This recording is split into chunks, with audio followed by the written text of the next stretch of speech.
boa tarde. Agora são 3 horas e 45 minutos.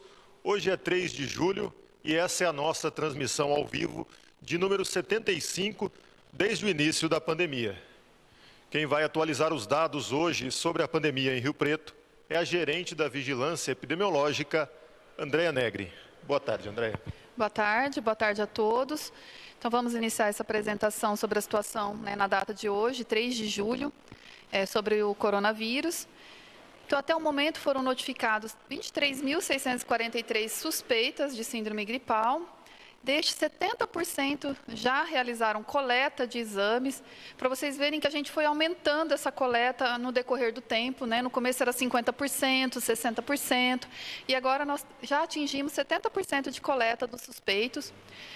Esses 70% correspondem a 16.619 pessoas testadas, 13.540 tiveram resultados negativos e 3.079 casos confirmados. Aí, um acréscimo de 147 casos em relação a ontem.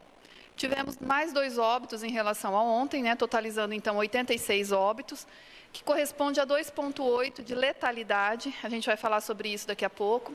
Os recuperados, nós temos 1.853 pessoas que já estão recuperadas da doença.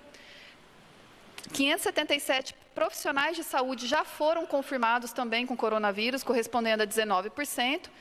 E também tivemos aí 496 pessoas com síndrome respiratória aguda grave, quase 500 pessoas confirmadas que já passaram por internação, né, precisando aí de leitos de internação com Covid, correspondendo a 16% do total de confirmados.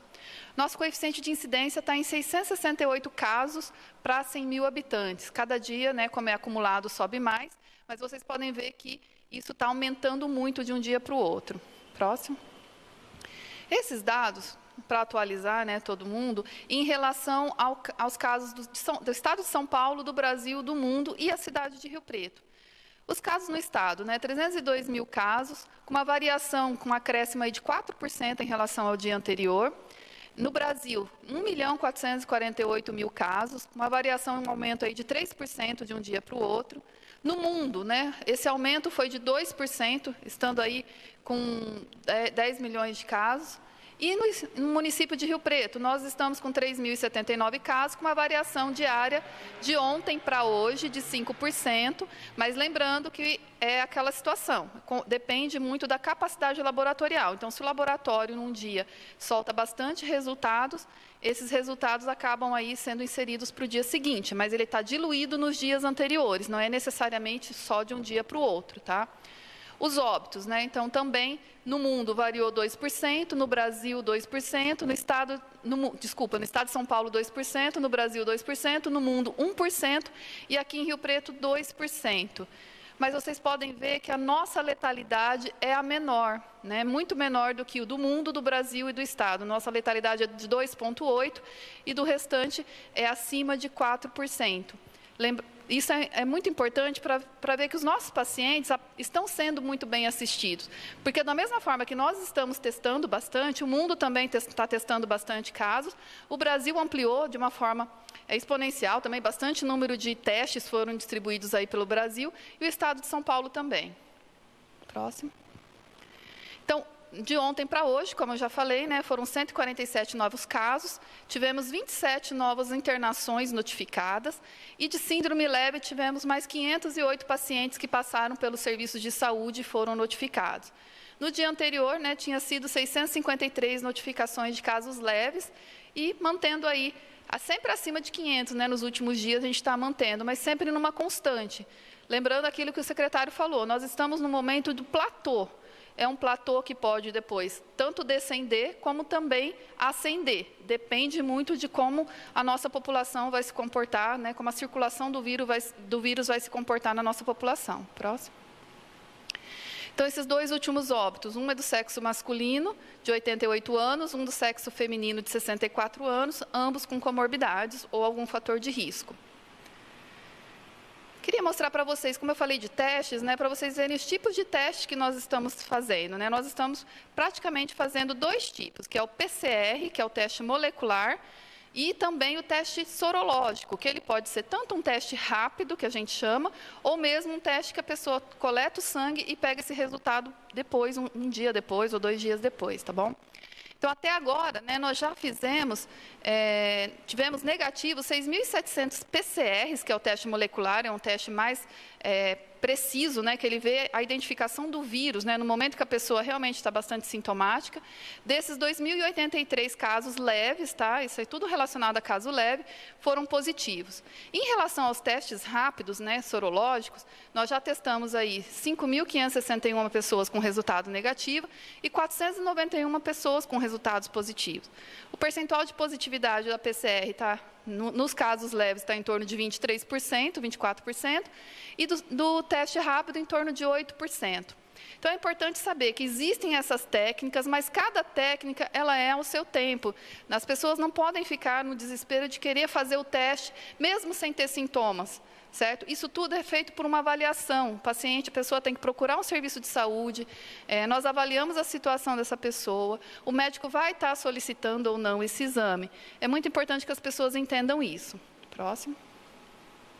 Aqui, em relação aos casos leves também, por faixa etária, vocês podem ver que de 0 a 19 anos é um percentual pequeno, em torno de 3,7%.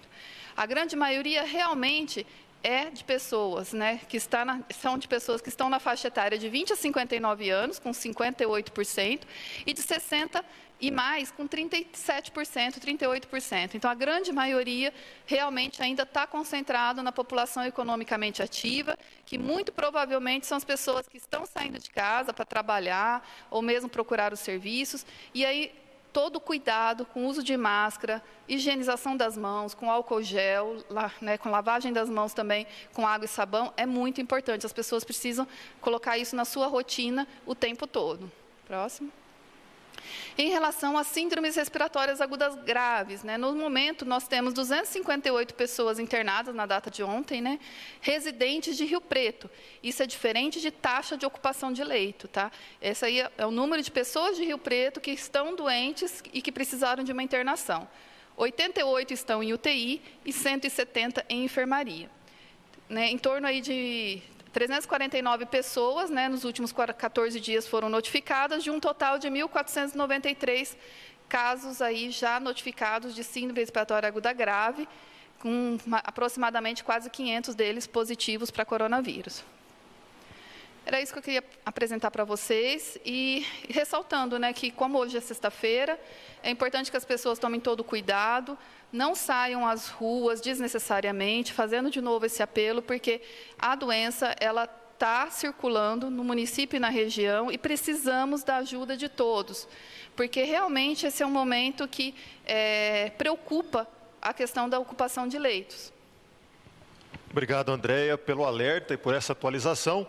E antes de passar as perguntas, eu gostaria de registrar que essa transmissão é uma ação conjunta da Secretaria de Comunicação e de Saúde.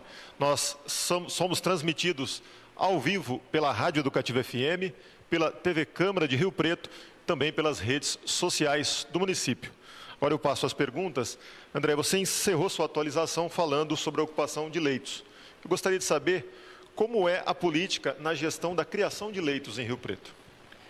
Olha, em Rio Preto, nós, desde o início da pandemia, foi uma das nossas principais preocupações, foi a questão de leitos, né? Sabendo aí desse risco do coronavírus necessitar das pessoas que internam com a doença precisarem ficar um grande período de tempo internado, em média de 7 até 20, 30 dias. Então, isso é uma preocupação importante e o comitê trabalha o tempo todo para garantir que esses leitos, né, estejam disponíveis para a população, mas enquanto a população não tiver uma consciência realmente de que não deva sair de casa desnecessariamente, o vírus vai continuar circulando de uma forma um pouco mais intensa. E principalmente em alguns municípios aqui da região, a gente tem observado que a ocupação de leito tem aumentado e aqui no município também, mesmo porque vocês estão vendo o número de internados que a gente passa para vocês, do próprio município, nossos residentes, vem aumentando. Então, também essa é uma grande preocupação, mas o comitê trabalha o tempo todo para que tenha sempre o leito para os nossos munícipes, para os cidadãos. O problema pode existir uma hora em que os leitos, todos os leitos acabam não sendo suficientes. E aí que entra o papel da população. Bom, dentro desse assunto, dessa contaminação, o Estado divulgou hoje o mapa, atualizou o mapa da pandemia no Estado. Nós temos a maior parte do Estado, a maior parte das regiões estão na fase vermelha. Rio Preto, mais uma vez, se manteve na fase laranja, mas ela está cercada por outras regiões que estão no vermelho. O que isso indica para a população? Indica o risco, né? Estamos realmente num grande risco de retornarmos para a fase vermelha se a população de Rio Preto e região, toda a nossa região, não se conscientizar em ficar em casa e não ficar procurando serviços aí desnecessariamente, serviços que não sejam de saúde, que ele realmente precise. Então, assim, fica o alerta, fica o pedido para as pessoas realmente só buscarem, só saírem de casa com necessidade. Porque tem esse risco, sim, né? Rio Preto está se mantendo, né? A região de Rio Preto está se mantendo no laranja, de acordo com todas as nossas esforços, né? Nossos esforços, tanto do serviço de saúde, o serviço do pessoal do comércio, colaborando. E o nosso objetivo é não regredir. Né, porque a gente sabe todo o impacto aí, em termos também de saúde e econômico para toda a região, que isso pode causar. Então, a consciência tem que ser de todos. Em nome da Secretaria de Comunicação, agradeço mais uma vez a sua participação aqui, representando o Comitê Gestor. E aqui nós encerramos essa transmissão ao vivo.